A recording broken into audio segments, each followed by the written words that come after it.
Ο φακός είναι ένα από τα εξαρτήματα της φωτογραφικής μηχανής που επιτρέπουν στο φωτογράφο να εκφραστεί δημιουργικά. Ο κανονικός φακός έχει μεγάλη προσαρμοστικότητα και αναπαράγει εικόνες ακριβώς όπως τις βλέπουμε.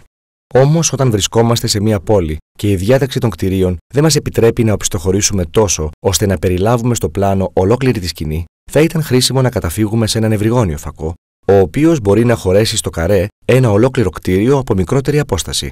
Εκτός από αυτό, ο ευρυγόνιος φακός μπορεί να υπερτονίσει την προοπτική ανάλογα με τη δημιουργική μας διάθεση. Δεν το πιστεύετε?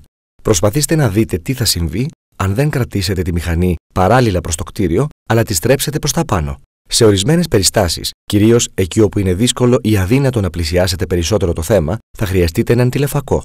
Χάρη στην περιορισμένη οπτική του γωνία, μπορείτε ακόμα και να απομονώσετε τη σκηνή ή την αρχιτεκτονική λεπτομέρεια που σας ενδιαφέρει περισσότερο, απαλήφοντας τα στοιχεία που αποσπούν την προσοχή.